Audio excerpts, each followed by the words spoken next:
Welcome to this edition of Peak Performers Podcast with your host, Thor Conklin. Thor will be sharing the necessary tools, strategies, and psychology you'll need to become a peak performer in any area of your life or business.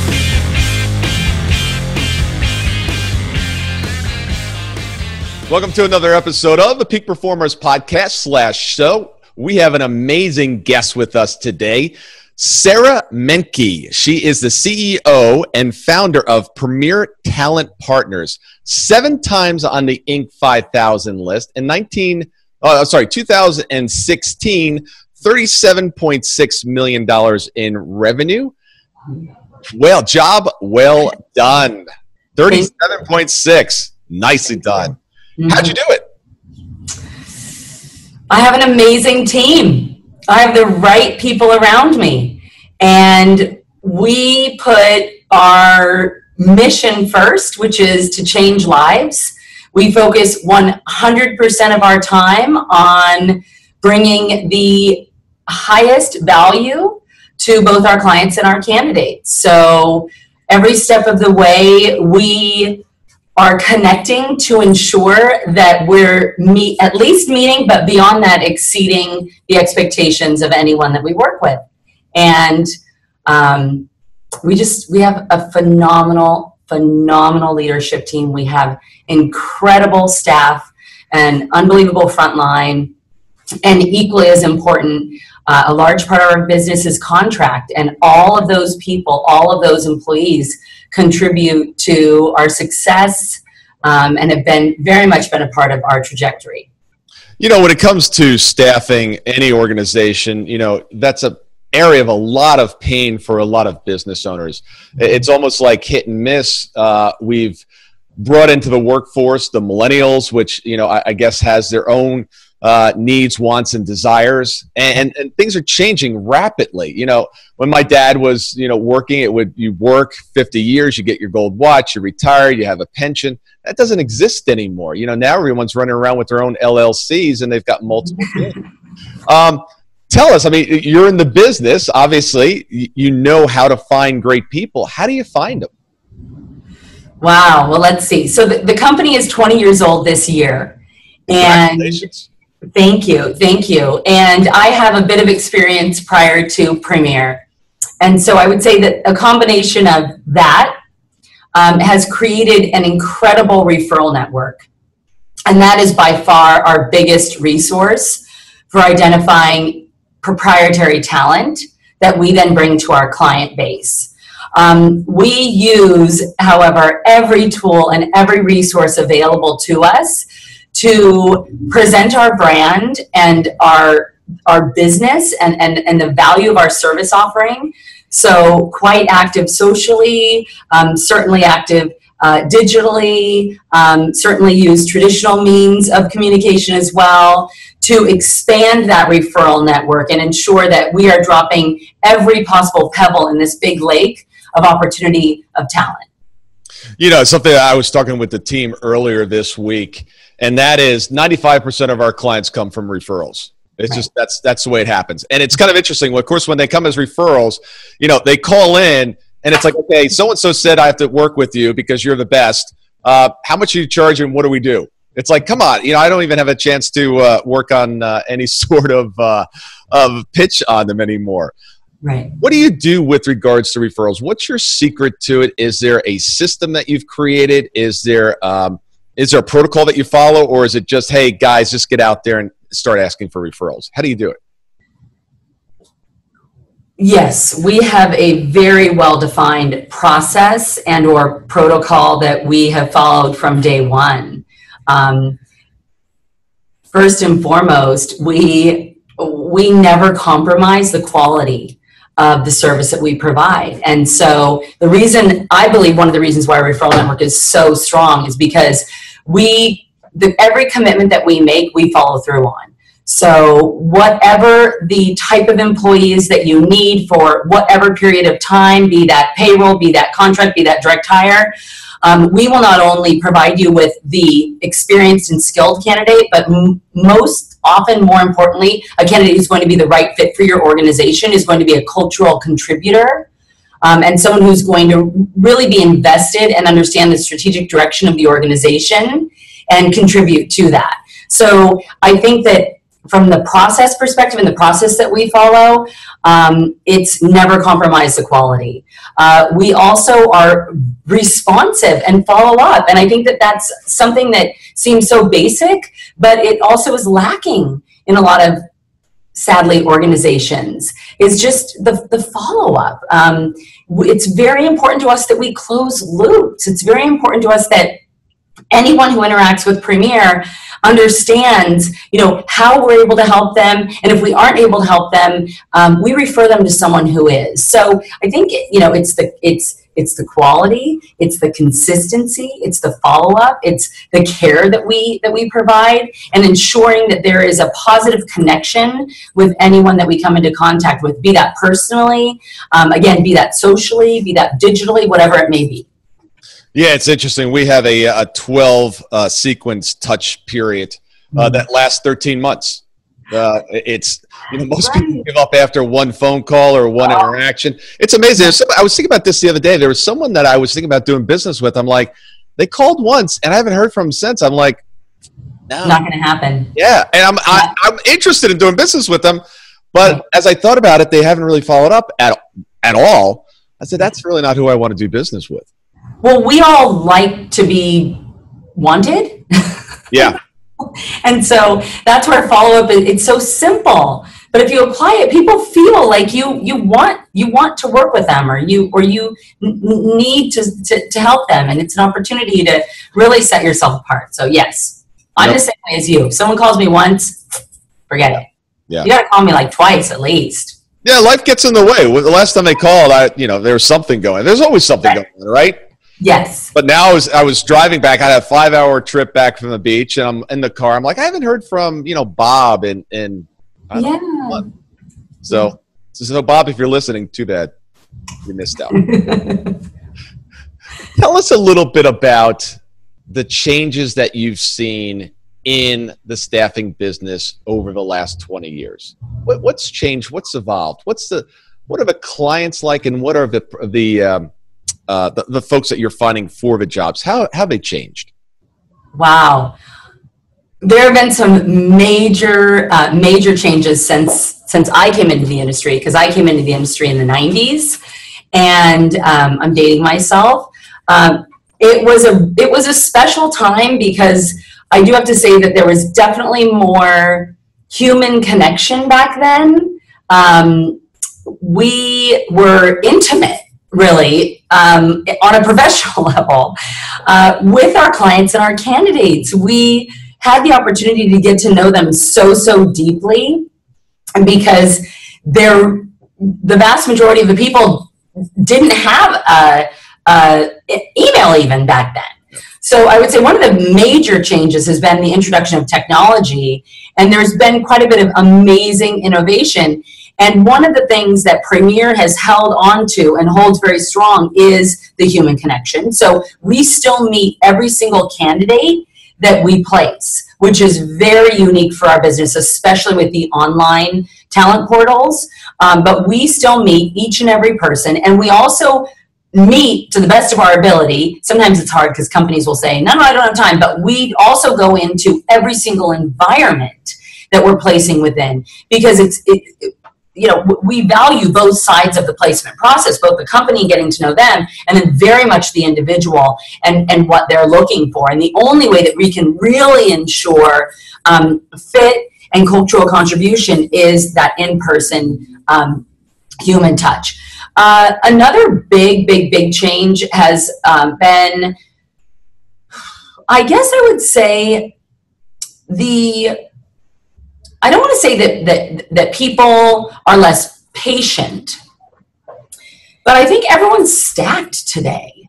And I would say that is also due to technology and efficiency, right? And so there's so much more in our line of sight at every second of every day. And one thing that has resulted from that is we actually have less time in front of the client, which are the companies that are hiring. And the challenge for us there is that really, it is your employees that fuel your growth, right? And so there's nothing more important than investing time in understanding who that next person might be, or in connecting with the people who are, right? And so that's where I would say we're seeing more companies perhaps have even more turnover and a few more internal challenges. And we know that that's a result of less human connection, right? And so that, I would say that's the biggest thing that's affected our business, is that ability to be in front of the client. We definitely are in front of the candidate, and our service to the candidate, the person looking for a job, is free. So perhaps that is a contributing factor, but for the client, boy, if we could spend a little bit more time with them, we are already a value-added resource, and we meet and exceed expectations, but we could become a more invaluable partner, and really, really, really strategize with organizations to plan their growth for the future. I remember you talked about working, starting this in the 90s, when we actually had inboxes, and we had a mailroom that actually delivered mail to our inboxes. That's how we got mail.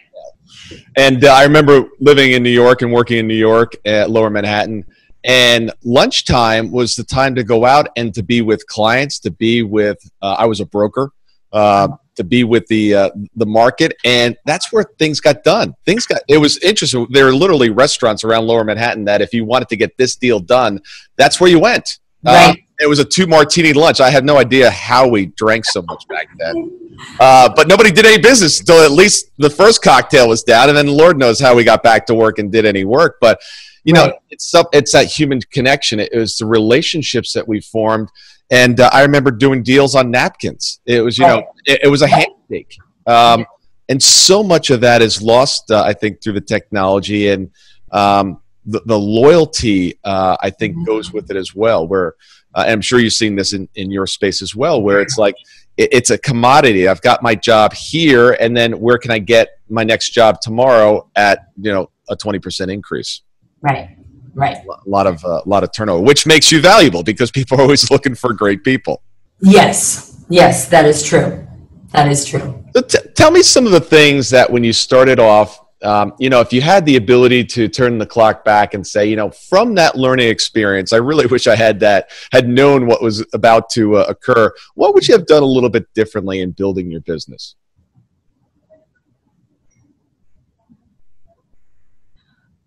I've been trying to do this for years, but I have a few people internally that are not supportive just yet.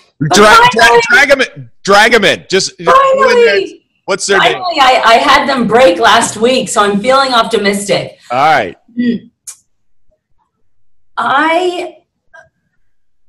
I know that Premier will never replace the human connection piece with technology. However, we absolutely will and should have before now, but are on a path now to develop a technology tool that will create transparency for our clients and candidates, and will create, I mentioned earlier, a talent portal of sorts, that will have reviews linked, opportunities to accept and reject positions, but I really do see the future as, for our business, including this talent portal with a significant amount of transparency,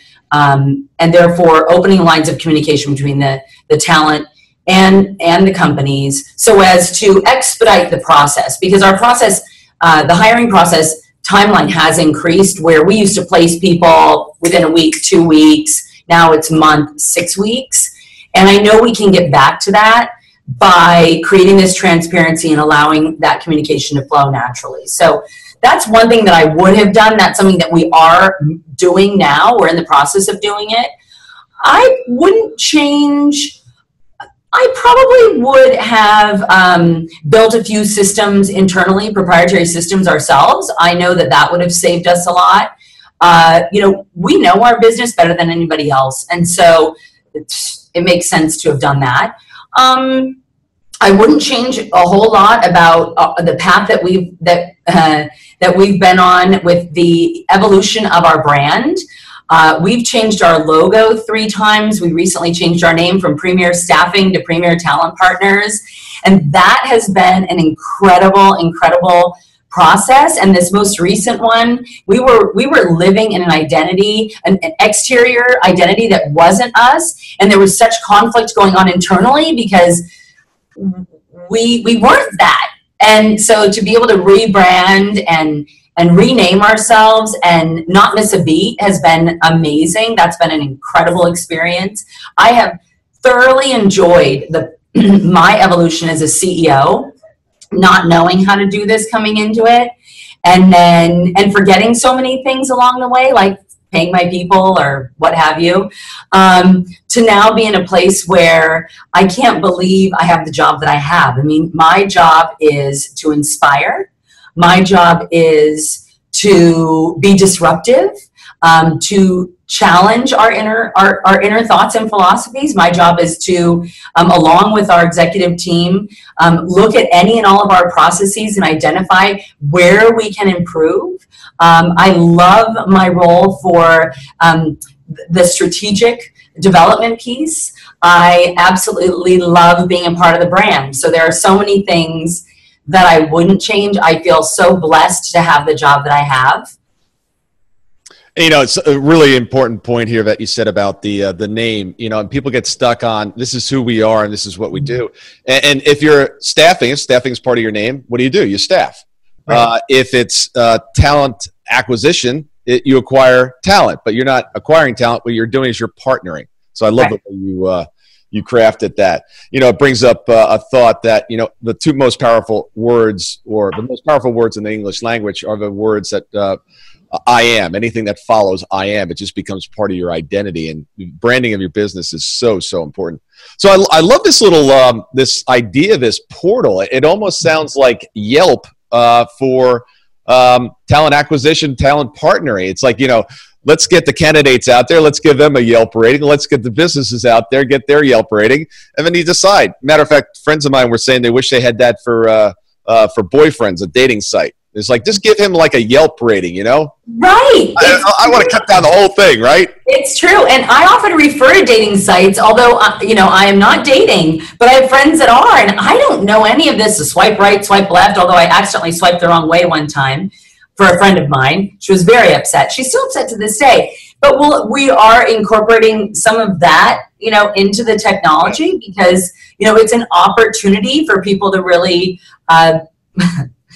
create ratings for themselves, or unbiased ratings for jobs and things. So yeah, it's exciting. It's really exciting. And like I said, it's not anything that will compromise Premier, or our value add, and certainly not compromise the human connection piece either. So one of the things that when we're looking for people, one of the requirements is the first one, we make it not very difficult. We just, in our job posting, we put something that they have to put a specific language pattern or phrase in the subject line when they write back, not, dear so-and-so. We put something unique so we actually know if they read the job description. And then we have them send in a video, and it's amazing the number of people like, you want me to do what? I'm like, you got an iPhone, you got a phone, just take a quick, I don't feel comfortable. I was like, I want to know who I'm talking to. It brings down, Dylan's sitting here today simply because of the process that he went through. When he read it, he filled in the blanks. I don't think we weren't doing a video with him, but I had him actually do some work. He was doing editing for the show. I'm like, great, here's some raw footage, do some editing. Half the people wrote back and said, well, how much are you going to pay me for doing this? I'm like, I want you to do 5 minutes worth of work, Right. Do it. Dylan did it, got him on the phone and said, great, you're hired. Right. So it's, what would you tell employers that they don't do a very good job when they're looking for candidates? If you had the ability to kind of give them a employer makeover, what would you tell them? We would advise them, well, gosh, I mean, it would start with... We got a lot to work on, right? Let me tell you. Yes. So when a company comes to Premier, you're coming to us because we're the expert. We spend 24 hours a day, 7 days a week. You know, we're always looking for talent. We're filling our pipeline 100% of our time with quality talent. And then we have other people here who are meeting with you, getting to know you and your environment, obviously understanding the experience and skills that you're requiring in the job. And they're in turn going through these hundreds and hundreds of people that we've met personally, right? To then choose the top 3 candidates for you to meet. I would say the first thing that I would advise a company to do is trust us. Meet those 3 people. We've gone through the resume. We've gone through their profiles on LinkedIn. We have met with them. We have vetted them. We've met with you. We've vetted your needs. Our job is to make the match. So first, trust us. Trust us. You don't have to work with us if we aren't producing what you want. But give us an opportunity to do what we do well. Give us an opportunity to present to you candidates that we didn't just screen for your job description, for your experience and skills, and for the fit of your organization, but our greatest value add comes from our training, which is we teach our people how to hear the whisper. We teach our people to read through the words that are coming from the individual and to really see and understand the key motivators. So trust us with those top candidates that we present to you, be that 3, be that 5. If it was me, my people would only send you 3. But some of my people insist on sending 5. Like, 3! Anyway, so that would be the first bit of advice. And from there, I would say, try and stay in your natural state in the interview process. Ask the questions that come to you versus following what might be questions that were provided to you from your internal team. Now, you need to be aware of laws, rules, regulations, what you can and cannot ask. But otherwise, allow the interview to take a natural path because that's when you're going to be able to see the individual in their authentic state. And when it comes down to it, you've got to get to that place as fast as possible. Because the worst thing that any of us can do is make a hire and then see the person. Yeah. And not see alignment. And that's where we often feel blindsided. Yeah. We do that in relationships, don't we? We do that in business. We do that dating. You know, it's like, what does that person want? And then let's put on the show. And then you get engaged, you get married, and now it's like, you don't like that. How are they crazy? Where did crazy come from? Right. Exactly. So be your authentic self. Be the whatever company you are. Yeah. Don't put your best foot forward. Put your correct foot forward. Put your correct foot forward. If it's a mess, tell them we're a mess right now, and that's one of the reasons I need you to come on board. Right. And also, the talent has the upper hand today. There's less talent than there are jobs, right? So you also have to sell them. I mean, be transparent about the opportunity, but also paint the path of the career opportunity in front of them, right? And don't hold your cards close. Be transparent about where they can go and ask them, where do they want to go? Because it's critical that you know, can I actually help you get there, right? Can I actually help you get there?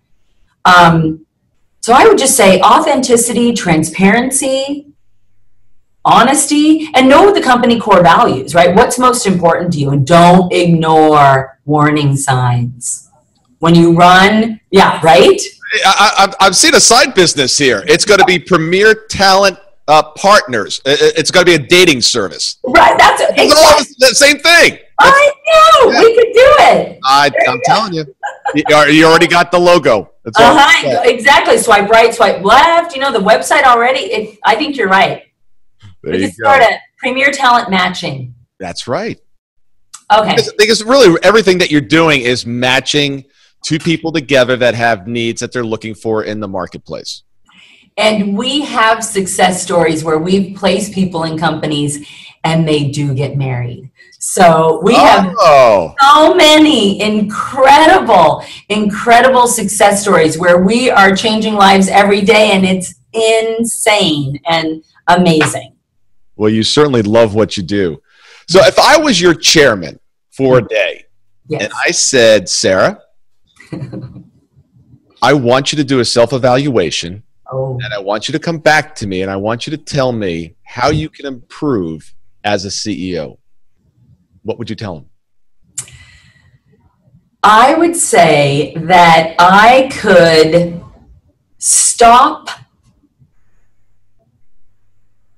caring about what people think. And this is more internal, not external. Because externally, I'm very much who you're seeing. Like, I'm crazy and things aren't perfect and I'm fun and I don't mind saying the wrong thing to the right person. And I always ask for forgiveness. And the wrong thing, who knows what that may be. But internally, I care so deeply about all of my people and that they're happy and that they're fulfilled and that they feel like they're on their right career path and that they feel like they're paid well. And sometimes I would say I probably care a little too much and I worry a little too much. And I am very kind and caring and connected, right? But I will say my natural state is also to just be straight up and very direct, without thought. Yeah. It's never mean. It's never vindictive. It's never pointed to eliminate someone's confidence at all. It's just my natural state is to be, I call it as I see it. Yeah. And so sometimes I worry about that because people are used to seeing this fun-loving Sarah. And the reality is that when I allow the direct Sarah to come out, really amazing things happen. Yeah, you know, I think we both need the yin and the yang. We need both parts. And when you can be direct with someone, and we're extremely direct here in working with our clients, we tell them, look, if you're looking for another yes man, you got the wrong firm. We're going to tell you exactly the way it is. As a matter of fact, I had a client I was at, he's got several different businesses, and I was at one of his restaurants yesterday, and I said, man, you're in grave danger. I mean, it is a mess. It is a mess. I said, I closed the doors. And he's like, close the doors. I was like, I don't know how you salvage it. It's horrible. Yeah. So you got to, you know, because if you don't tell the truth, people, they make decisions based on you being nice or politically correct. Yeah. And wrong destination. Right. So on that theme, you know, successful CEOs know how to say no. There's always opportunity lurking around every single corner. It comes at us, you know, multiple times a day. But your ability to say no, how do you decide what to say yes to or what to say no to?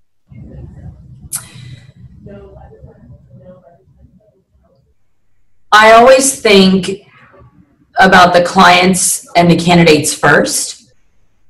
Is this going to provide value?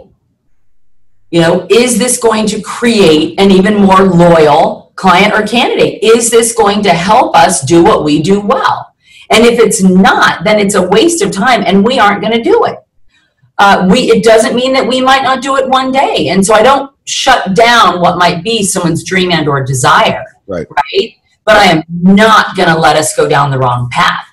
I will say, however, we have gone down quite a few wrong paths over time, right? If you don't fail, right? If you don't try new things, you'll never know.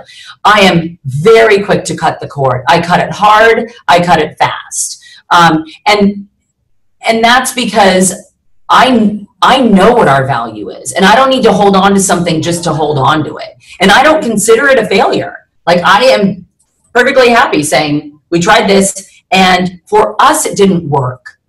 Whatever. And I let it go. I'm a big forgive and forget. I always say to people, I have short-term memory loss, and I actually don't have short-term memory loss. But what I mean is I'm really good at just letting it go. Yeah. Wait, what? We did what? When was that? Whatever. I don't hold on to it. I don't add it to my backpack to drag it with me forward. I like to be present in the moment. I don't like to have to worry about or think about any of that stuff. That's a great analogy. We actually run a live event, and what it starts with, tell me everything that's going on in your business that's, kind of weighing you down.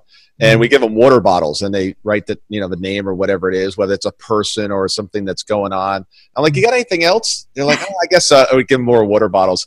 And then when they check in, they get a backpack. So then all the water bottles go into the backpack, and they got to walk around the entire 3 days with the backpack. Anywhere they're going to the bathroom, get your backpack, because those problems are with you. Right. You carry that stuff around for 3 days. It's like, I want to get rid of this. I'm like, well, that's why you came. Yep. Yeah, that is brilliant. Yeah. And then that is brilliant. Yeah, then I'm going to do that. Yeah, it's a lot of fun. And then we go through an exercise of where they break through those issues and then are able to rid themselves of it in a very. Yeah, I'm going to do that. That is the best. Yeah. It's a powerful, powerful exercise. Wow. So, Sara, thank you very much for joining us. Tell the audience how they can get in touch with you. Well, you can reach me directly at my email, saraM@premiertalentpartners.com. And you're welcome to call me anytime as well at 415-273-3501. And certainly go to our website, and there's links where you can access me as well. Yeah, congratulations again on the 7 years. You're going to do an 8th year? We're trying. All right. We're trying. I like it. You just got to get in the game. It's our intention. It gets tougher, doesn't it?